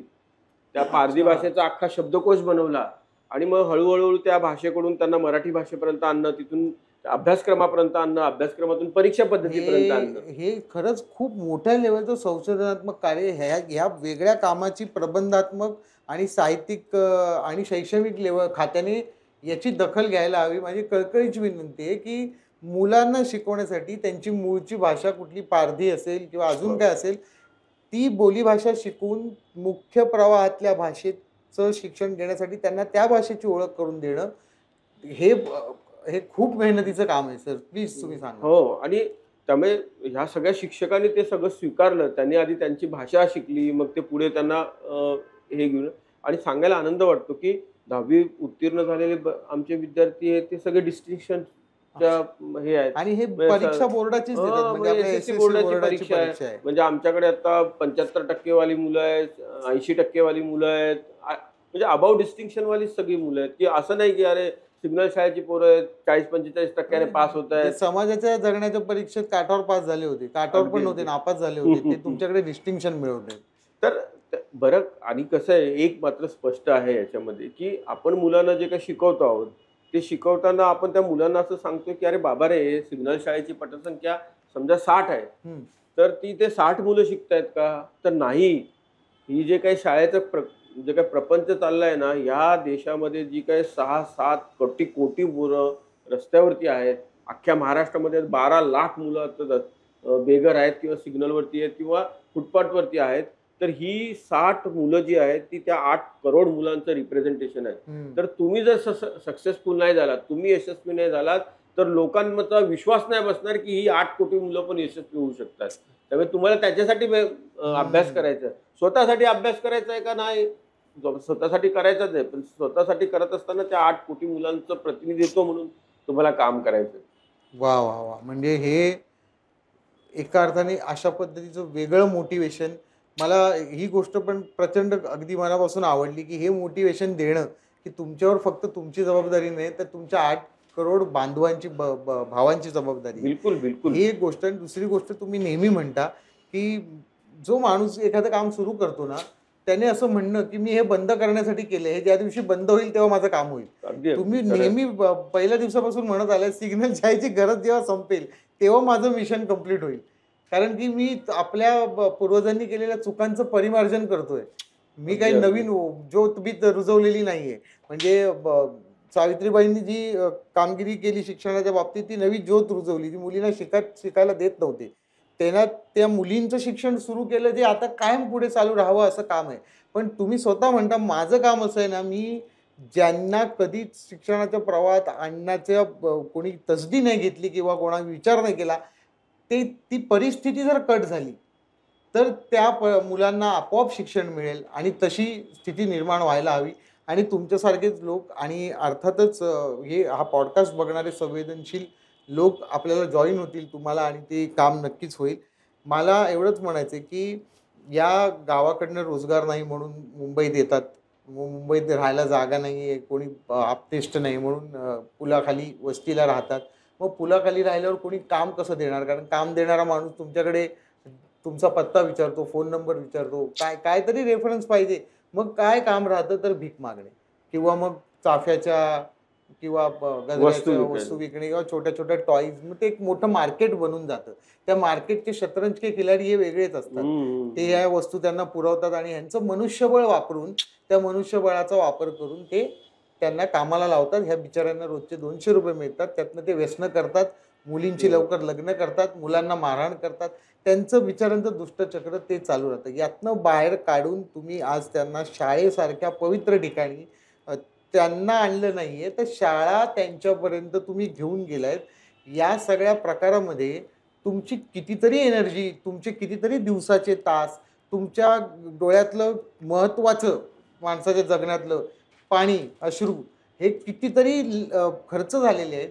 आणि या सगळ्या प्रसंगामध्ये तुम्हाला स्वतःच्या घरी सुद्धा डोकावं लागलंय की काय आहे की नाही आज जेवण. कारण की हे काही सोपं नाहीये. त्यावेळेस तुम्ही जेव्हा 10 वर्षापूर्वीचा काळ म्हणताय, सोपं नाहीये. तुमच्या सोबत जे आहेत, म्हणजे तुमच्या पत्नी, त्यांचा यातला सहभाग नेमका काय आहे, की मी तुमच्या स्वप्नाकडे सहचारिणी म्हणून त्यांनी कसं पाहिलेलं आहे? पत्नीने दिलेली साथ जी आहे ती जबरदस्तच आहे, म्हणजे मोलाचीच आहे. कारण ज्या पद्धतीने ही एक नशा होती, म्हणजे एक प्रकारचं आहे ना, अत्यंत, म्हणजे तुम्हाला एकदा ना कुठली तरी बाकीच्या नशेपेक्षा ना अशा पद्धतीची एकदा नशा लागली की त्याचं रिप्लिकेशन तुमच्या कुटुंबावरती होतंय, ते नशेत असलेल्या माणसाला कळत नसतं. ते भोगणाऱ्यांना कळत असतं. मी ते अनुभवलंय, ते सगळे दुःख आणि ते वेळे काळाचं कुठलंही हे नाही. म्हणजे असं अनेक वेळा असं व्हायचं की मी इकडे 50-60 मुलांची शाळा चालवतोय, त्याच्यावरती खर्च करण्यासाठी पैसे गोळा करतोय, आणि माझ्या मुलाच्या वार्षिक परीक्षेचा रिझल्ट मिळत नाहीये का, तर मी फी भरलेली नाहीये. तर असे पण प्रसंग घडलेले आहेत. परंतु ठीक आहे, म्हणजे मला काय त्याचं असं त्याचं भांडवल पण करायचं नाही, कौतुक पण करायचं नाहीये. पण इट्स ओके यार, हे स्वयंस्वीकृतम आहे, म्हणजे मला स्वतःहून स्वीकारलेलं आहे हे, असं काही कोणी लादलेलं नाहीये, त्यामुळे हा हे करत. पण कधी कधी मी असा विचार करतो की ईश्वराची कृपा म्हणून अशा पद्धतीची धर्मपत्नी सहचारणी म्हणून मिळाल्यानंतर अशा पद्धतीची कामं करण्याचं धाडस कोणामध्ये निर्माण होऊ शकतं. आणि त्याच्याही पलीकडे आणखीन माझा मुलगा, तर तो कधी कधी तर मला असं वाटतं की मी त्याला समजून घेण्यापेक्षा तोच मला समजून घेत असतो. इतका तो आणि हे आहे म्हणजे तो आता स्वेल्ट शिकतोय की आता तो 10वीची परीक्षा दिली आणि 10वीची परीक्षा दिल्या दिल्या लगेच तो इंटर्नशिपसाठी एका उत्तम एका माझ्या मित्राचं आणि म्हणजे विजूकडेच आहे, तो इंटर्नशिप करतोय. तर ही सगळी माणसं जी आहेत म्हणजे अगदी म्हणजे माझा व्यक्तिगत सोडून द्या, पण माझ्यासोबत सिग्नल शाळेच्या या अख्खा प्रवासामध्ये विजू मानेसारखा गृहस्थ आहे, अभिजित पानसे आहे, कुशल बद्रिके आहे किंवा भाऊ कदम आहे, संतोष जुवेकर आहेत, अशी ही सगळी जी कलावंत म्हणतात त्यांना, पण ते कलावंतांच्या पलीकडे एक उत्तम माणसं आहेत. सिग्नल शाळेचं यशापाठीमागे यांचं असं जबरदस्त म्हणजे एक वेळ अशी होती की आम्ही असं ठरवलं की या सगळ्या मुलांना त्या पालकांना आपण रेंटल हाऊसिंगमध्ये कोविडच्या दरम्यान आम्हाला स्थलांतरित करायचं होतं. रातोरात या सगळ्या लोकांनी, हे सगळे कलावंत, कुठेही आता त्यांचा उल्लेख नाहीये, नाव नाही, काय नाही, किंवा ते सोशल मीडियावरती टाकत नाही, रातोरात लाखो रुपयांचं डिपॉझिट त्यांनी उभं केलं आणि आम्ही या लोकांना रेंटल हाऊसिंगमध्ये शिफ्ट केलं. तर असे सगळे इतके सपोर्ट सगळ्या किंवा अभिजित दादा असेल किंवा विजू माने असेल, इथे मुलांना अभिनय आणि डिरेक्शन आणि हे शिकवायला येतात. तर त्यामुळे हे सगळं सामूहिक यश आहे. आणि जसं माझ्या कुटुंबाचा याच्यामध्ये जरी रोल असला तरी ठाणे नावाचं एक 27 लाख लोकांचं कुटुंब आहे ज्यांनी ही शाळा उभी केली आहे. म्हणजे आम्हाला सुरुवातीला असं म्हटलं जायचं की तुम्ही शासकीय काही मदत घेणार आहात का, तोच विचारणार होतो की सरकार दरबारी तुम्ही तर सरकार आमच्यासाठी अस्पृश्य नाहीये. सरकार आमचाच एक भाग आहे. आम्ही आपण लोकशाही चौकट स्वीकारली आहे, त्यामुळे आमचे सगळे समर्थ भारत व्यासपीठाचे सगळे प्रकल्प जे आहेत ते ठाणे महानगरपालिकेच्या सोबत आहेत. त्यामुळे सामाजिक संस्था म्हणून एक स्वतंत्र वेगळी चूल मांडायची आणि क्राउड फंडिंग तसं वेगळी चूल मांडून असं काही करायचं नाही. लोकशाही प्रक्रियेत राहून स्थानिक स्वराज्य संस्थेला सोबत घेत, तिथल्या लोकप्रतिनिधींना सोबत घेत, म्हणजे अनेक वेळा आमच्या अडचणी आली तर आम्ही हक्काने एकनाथ शिंदेकडे जाऊन त्यांच्यासमोर प्रश्न मांडतो. का तर त्याच्यामध्ये आमचे वैयक्तिक हेतू काहीच नसतात. म्हणजे कधी आज ठाण्यातल्या कुठल्याही नेत्याने सांगावं की वैयक्तिक कारणासाठी म्हणून कोणतरी आम्ही तिथे आलो आणि वैयक्तिक कामं करून घेतली, कधीही असं घडलेलं नाहीये. पण एक अगदी तुमचे एकनाथ शिंदे असतील किंवा तत्सम सगळी सगळी नेतृत्व इथली आहेत, त्यांनी भरभरून मदत केली. इथल्या IAS ऑफिसर्स लोकांनी आम्हाला मदत केली. संजीव जयस्वालांसारखा माणूस आहे, मनीष जोशींसारखा माणूस आहे, किंवा आत्ताचे आमचे आयुक्त असतील, तर त्यांनी सगळे आणि आता मुंबईत आपण उभं राहते शाळा, सिग्नल शाळा अमरमहल चेंबूरला तिथे उभे राहते, त्या सिग्नलवरच मोठा सिग्नल आहे तिथे. तिथे पण सगळ्या IAS ऑफिसर्स लोकांनी किंवा तिथल्या लोकप्रतिनिधींनी मदत केली. म्हणून आता हे त्याचे रिप्लिकास देखील होत आहेत. त्यामुळे हा एका मोठ्या कुटुंबाचा, मी तेच सर विचारणार होतो की अशा पद्धतीच्या कल्पना ज्या खूप वेगळ्या आहेत, एक्सक्लुझिव्ह आहेत, त्यांची मॉडेल्स बनतात. म्हणजे मगाशी पण तुम्ही साखर शाळेचा उल्लेख केलात किंवा अन्य कुठली शाळा असेल किंवा अशा पद्धतीच्या अनेक संकल्पना राबवल्या गेल्या, त्या शहरात त्या राबवल्या गेल्या, त्या गावात त्या ठिकाणी त्या राबवल्या गेल्या, पण त्याचं पुढे काही होत नाही. तर ती तेवढ्यापुरती खूप छान गोष्ट घडून जाते आणि मग पुढे होत नाही. तर मग याचं भविष्याचं काय तुम्ही नियोजन केलेलं आहे शाळेचं? खरं आहे, म्हणजे मी आमचे संस्थापक मुकुंदराव गोरे आहेत, तर ते आम्हाला नेहमी एक छान सांगायचे की काय आहे की वाफेमध्ये शक्ती आहे. वाफेमध्ये शक्ती आहे तर ती भारतात पण त्या वाफेला शक्ती असू शकते आणि परदेशात कुठल्याही कोपऱ्यात गेलं तरी, अंटार्क्टिकात जरी गेलात तरी वाफेत शक्ती असणारच आहे. बरोबर. आणि जर वाफेत शक्ती असेल तर जगातल्या कुठल्याही ठिकाणी ते वाफेवरती चालणारं जर इंजिन असेल तर ते इंजिन तिथे पण चाललं पाहिजे, ते एकाच ठिकाणी नाही चाललं पाहिजे. तसं अशा पद्धतीचे हे जे सामाजिक प्रयोग आहेत, हे सामाजिक प्रयोग तिथेच एक प्रयोग उभा राहिला आणि तिथेच तो उभा राहिला, फ्लरिश झाला आणि तिथेच संपला असं न होता त्याची रिप्लिकास झाली पाहिजे. बरोबर. आणि सिग्नल शाळा हा जो काय प्रयोग आहे तो हा एकट्या ठाण्याने जसा उभा राहिला तसा त्याचे रिप्लिकाच उभे राहिले पाहिजे जागोजागी. मग ते तुमचे आता अमरमहल चेंबूरला शाळा उभी राहते. नवी मुंबई महानगरपालिकामध्ये तिथे संजीव नाईक, गणेश नाईक किंवा आमचे नरेश मस्केन साहेबांच्या सहकार्याने आता तिथे नवी मुंबईला शाळा, नेरुळला शाळा उभी राहते. तर अशा पद्धतीचं पण हे सगळं replica- समर्थ भारतचंच एक्सटेन्शन असणार. हे सगळे समर्थ भारतचे एक्सटेन्शन असणार आहे. मी असं म्हणतोय की तुमचं मॅकडॉनल्डच्या फ्रँचायझीज जशा उभ्या राहू शकतात तशा सिग्नल शाळेचा का नाही उभ्या राहू शकत. तिथं उत्तम काम आहे ते सगळीकडे. आणि नुसतं महाराष्ट्रात काय, संपूर्ण देशभरामध्ये आणि जगभरामध्ये सिग्नल शाळेवरती अल जझीराने एक फिल्म बनवलेली. ती फिल्म जेव्हा टेलिकास्ट झाली त्याच्यात जेव्हा कमेंट्स होत्या जवळपास 12 लाख कमेंट्स होत्या. आणि ते कमेंट्स फक्त भारतातल्या नव्हत्या, ते जगभरातल्या वेगवेगळ्या देशांच्या होत्या. हा प्रश्न आपला नाहीये, हा अख्ख्या जगाचा प्रश्न आहे. वैश्विक प्रश्न वैश्विक प्रश्न आहे. मायग्रेशन म्हणजे हे सगळे स्थलांतरित मायग्रेशन हा जगाचा प्रश्न आहे. आणि मग जगाचा प्रश्न असतील तर हे सगळं उत्तर जगाच्या पातळीवरती पोहोचलं पाहिजे. अशा अनुषंगाने सगळं काम तुम्ही बघू शकता मायग्रेशन म्हणजे अमेरिकेत जाताना काय लोकांची मरण येत आहेत. सिरियामध्ये मायग्रेशन झालेलं आहे. आता कुठनं लोक कुठे कुठे आता तर मायग्रेशन युद्धामुळे इतकं सुरू आहे. तर ते त्यांचं पुढे काय होणार, ते कुठे राहणार आहेत, त्यांना स्वतःची मूळ भूमी सोडून जाऊन. तशीच ही लोक आहेत ना, वर्षानुवर्ष मायग्रेटेडच आहेत, त्यांना भूमीच नाही आहे स्वतःची. त्यामुळे त्यांना पहिली ती भूमी देणं आणि त्यात सुद्धा एक असं आश्वासन देणं की ही भूमी तुमची आहे आणि तुम्हाला अजून 4 लोकांना घेऊन मोठं करायचं, एकट्याची नाहीये. या पद्धतीचं तुमचं काम आहे आणि ते खरंच फार महत्वाचं आहे. याच्या मागे मी सर विचारेन की जनरली आपण एखादं काम करताना कोणाच्या तरी पावलावर पाऊल ठेवतो किंवा कोणाला तरी असा आदर्श मानत असतो सामाजिक कार्यामध्ये स्पेसिफिकली की यांच्या इतकं उत्तुंग काम थोडं तरी आपल्याला करता आलं. तसं तुम्हाला कोण वाटतं की या सामाजिक लेवलला यांनी इतकं काम केलंय? कोणी असतील, आधीचे पण असतील, अगदी आताचेच असावेत असं नाही. ते काय नशिबाने समर्थ भारत व्यासपीठाला त्याचे जे संस्थापक आहेत मुकुंद गोरे म्हणून, तर त्यांनीच आखून दिलेली जे सगळे आदर्श आहेत किंवा ते इतके प्रचंड मोठे आहेत की त्यांनी सांगितलेल्या गोष्टी करायच्या म्हटल्या तरी अजून 10-12 जन्म घ्यावे लागतील. इतके बारीक बारीक विषय त्यांनी, म्हणजे आम्हाला ते सगळं सांगायचे की पूर्वतयारी आणि पूर्ण तयारी.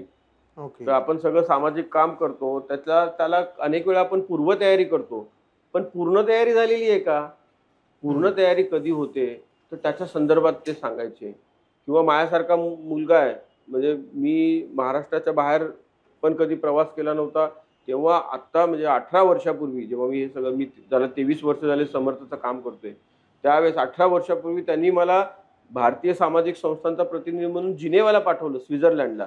तिथे 150 देशांचे कॉमर्स मिनिस्टर एकत्र होते. सांगायचे की think globally, act locally, respond personally. सामाजिक काम करणाऱ्या जे काही नवीन पिढी येणार आहे तिला वैश्विक दृष्टिकोन असला पाहिजे आणि ऍक्ट लोकली, खाली काम करायला लागणार आणि नुसतं खाली काम करून चालणार नाही, रिस्पॉन्ड पर्सनली, स्वतः मरायला लागणार आहे. सांगीन युक्तीच्या गोष्टीचार आणि उंटाळून शेळ्या हाकण्यासारखं नाही असणार आहे. इतकी प्रचंड काम आणि एवढ्या पुस्तिका आणि सगळं लिहून ठेवलेलं आहे. तर त्यांच्याच आदर्शावरती पुढे काम समर्थ भारत चालणार आहे. आणि सगळ्यात त्याच्याही पलीकडे मला असं वाटतं की या देशावरती प्रेम करणारी जी सगळी लोक आहेत, तर ती माझं असं वाटतं की सर्वाधिक जास्त आदर्श आहेत.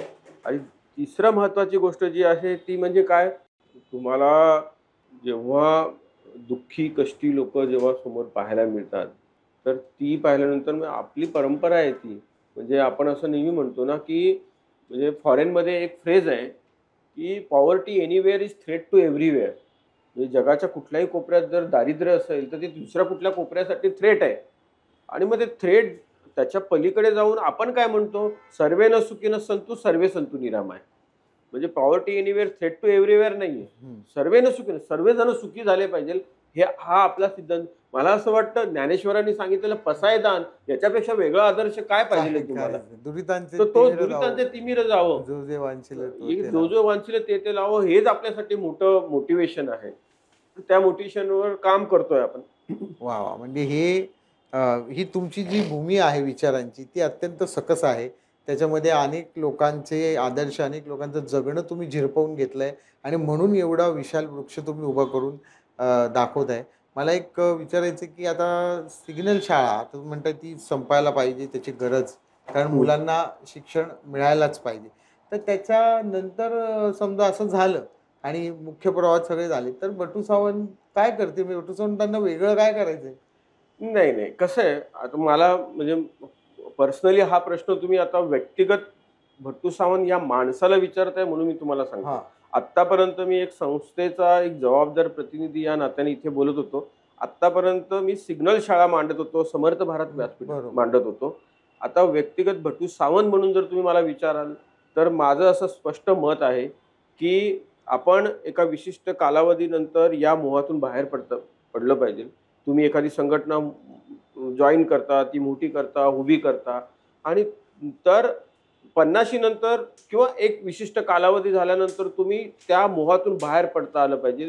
तिला स्वतंत्ररित्या सक्षम करून बाहेर पडलं पाहिजे. त्याच्यात अडकून पडता कामा नये आणि तुम्ही त्याचे संस्थानिक बनता कामा नये. त्यामुळे मी स्वतः ठरवलेलं आहे, की वयाच्या 50शी नंतर मी ह्या सगळ्या कामातून बाहेर पडणार आणि कुठल्याही पद्धतीने याच्यावरती मालकी हक्क किंवा मी हे उभं केलंय असं न करता पुढच्या जसं माझ्यावरती मला माझ्या ज्या संस्थापकांनी माझ्याकडे हक्काने ते सोपवलं तसं दुसऱ्या कोणाला तरी ते सोपवता आलं पाहिजे. नाहीतर अगदी पार बुड्ढा होईपर्यंत तुम्ही त्या संघटनेला चिटकून राहता आणि बाहेर पडत नाही आणि हा कधी एकदाचा बाहेर पडतो अशी परिस्थिती. त्यामुळे मी स्वतः या सगळ्यातून पुन्हा बाहेर पडणार आहे, पण बाहेर पडण्यापूर्वी सक्षम माणसं दुसरी पिढी तयार करून ते बाहेर पडणार. तर थांबलं पाहिजे आणि वेगळ्या विषयात काम केलं पाहिजे. वेगळं त्यावेळी सुचेल जेव्हा वाटेल मनाला. नाही, गरज नाही. असेल. त्याही गोष्टी ठरवल्यात काय काय करायच्या आहेत. तेच मी तर निश्चितच. बऱ्याच गोष्टी आहेत. म्हणजे लिखाण करायचंय, पुस्तकं लिहायचे, सिग्नल शाळेवरती लिहायचंय, प्रवासावरती लिहायचंय. त्या काळात जी जी माणसं भेटली, कशा व्यवस्था समोर आल्या, त्या व्यवस्थांबरोबर कसं काय म्हणजे प्रशासनाबरोबर राजकीय लोकांबरोबरचे जे असंख्य अनुभव पत्रकारितेतले आलेले आहेत किंवा सामाजिक कामातले आले आहेत, शाळेतले आलेत, त्याच्यावरती भरभरून लिहायचंय आणि चांगलं काम करणाऱ्या लोकांच्या मागे उभं राहायचंय. काय कशा कशा छोट्या छोट्या पद्धतीने आपल्याला त्यांना मदत करता येईल ते करायचं. थोडक्यात मजा आली पाहिजे असं जगायचं. मी रोज सकाळी उठलं की असा विचार करतो की साला आज मजा आली पाहिजे आणि ती येते आणि ती मजा मला रोज येते. आता एकंदरीत गप्पांमध्ये लक्षात आलेली गोष्ट अशी की इथे शालेय शिक्षण तर दिलं जातच, माणूस म्हणून घडवण्याची प्रक्रिया सुद्धा होते. इथे त्या माणसाच्या पूर्ण कम्युनिटीला एक सामाजिक अधिष्ठान सुद्धा दिलं जातं की शिक्षणामुळे जे मिळतं, जॉब केल्यामुळे जे मिळतं, त्याच्या पालकांची मान उंचावली जाते, त्यामुळे त्यांचा कॉन्फिडन्स वाढतो. कुठेतरी ते बदल होतील. भाषेचा त्याचा कॉम्प्लेक्स जो असतो तो महत्त्वाचा अनेक लोकांमध्ये असतो, तो इथे दूर केला जातो. त्याला एक शिष्टाचार, सामाजिक शिष्टाचार जे कामाच्या ठिकाणी वापरायचे असतात ते शिकवले जातात. ॲरोगन्स थोडा कमी करून, अंधश्रद्धा त्याच्यात काही असतील, भीती काही त्याच्यामध्ये असेल, त्याच्यावर काम केलं जातं. अनेक सामाजिक प्रश्न तुम्ही ह्या एका कंटेनरमध्ये सोडवताय, जे भल्याभल्यांना मोठमोठ्या मैदानात सभा घेऊन सुटलेले नाही आहेत. आणि ह्या एका छोट्याशा कंटेनरमध्ये किंवा कुठल्याही आता कंटेनर हे निमित्त किंवा माध्यम आहे, पण कुठल्याही छोट्या ठिकाणी मोठी स्वप्न घेऊन काम केलं तर किंवा कुठल्याही छोट्या ठिकाणी आपण मोठा विचार घेऊन काम केलं, जो खऱ्या हृदयातनं आलेला आहे, तो तुम्हाला निश्चितच दिशा मिळवून देतो. याचं उदाहरण म्हणजे मित्रांनो ही सिग्नल शाळा आहे. समर्थ भारत व्यासपीठातर्फेही चालवली जाते आणि बटू सावंत अक्षरशः रक्ताचं पाणी करून त्यांनी उभी केली आहे आणि त्यांच्या सहकाऱ्यांनी उभी केली आहे. आणि त्यांच्या पुढच्या स्वप्नांसाठी, भावी वाटचालीसाठी मजा आली पाहिजेकडून खूप खूप शुभेच्छा. मी एवढंच म्हणेन की शिक्षण हा या देशात मूलभूत हक्क आहे, हे विसरता कामा नये. शिक्षणाचा प्रत्येकाला अधिकार आहे आणि तो अधिकार मुळात या लोकांना द्यायचा असतो हे समाजाला माहीत नाही आणि समाजाकडनं तो अधिकार आपल्याला घ्यायचा असतो हे या लोकांना माहीत नाही. या दोन्ही लोकांमधला दुवा तुम्ही बनल्याबद्दल सर खरंच खूप थँक्यू. आम्ही स्वतः ते काम करू शकत नाही आहोत, पण तुमच्यासारख्या माणसांमुळे आम्हाला कुठेतरी त्या दरीत पडता पडता ह्यामधल्या दरीत पडता पडता आम्ही सावरल्यासारखं आधार वाटतो. खरंच सांगतो, आज तुम्ही आलात आणि तुम्हाला मजा आली का मुळात या सगळ्या गप्पांमध्ये? नाही, नाही. खरं आहे. कसं आहे की अशासारख्या विषयांवरती असं काहीतरी पॉडकास्ट करण्याची कल्पना तुम्हा लोकांना सगळ्यांना सुचते, मला असं वाटतं हे जिवंतपणाचं लक्षण आहे. म्हणजे खऱ्या अर्थाने अख्ख्या जगाची जगण्यामध्ये मजा आणण्यासाठी जी लोक काम करत आहेत, तिथे जी कलावंत आहेत, तुमच्यासारखं फोरम आहे, हे असा विचार करते, हे खरं तर भाग्य आहे. मी तुम्हाला सांगतो की लाखो करोडो मुलाखती जन्माला, मी स्वतः पत्रकारिता 16 वर्ष मेनस्ट्रीम जर्नलिझम केलेला माणूस आहे. त्यामुळे अनेक गोष्टी छापतात, त्या विलीन होतात, अनेक गोष्टी येतात जातात आणि याच्यातूनच समाजमन तयार होत असतं. आज तुम्ही जे काही करतायत, मजा तर आज म्हणजे आलीच आहे, ती येतच राहणार आहे. आणि तुम्ही बघा ना, तुम्ही नाव पण काय छान निवडलंय, मजा आली पाहिजे. जगण्याचा उत्सव झाला पाहिजे, तर तो तुम्ही करताय, त्याबद्दल तुमचे खूप खूप धन्यवाद. आणि तुम्ही आलात त्याबद्दल आमच्या आठवणीसाठी आम्ही तुम्हाला एक छोटीशी भेटवस्तू देणार आहोत. आमच्या मजा आली पाहिजे या पॉडकास्टतर्फे सरांसाठी हे छोटंसं गिफ्ट आहे. वा वा वा, तुम्ही उघडून पहा कशी वाटते तुम्हाला. अरे वा, आणि असंख्य रिकामी पानं आहेत, ती अशाच पद्धतीने भरली जावं. खूप खूप धन्यवाद. अतिशय नेटकं देखणं अशा पद्धतीचं तुम्ही हे दिल्याबद्दल. आणि तुमच्या एकंदरीत विचारांनंतर तुमची एक फराटेदार सही आम्हाला आमच्या संग्रही ठेवायला नक्की आवडेल.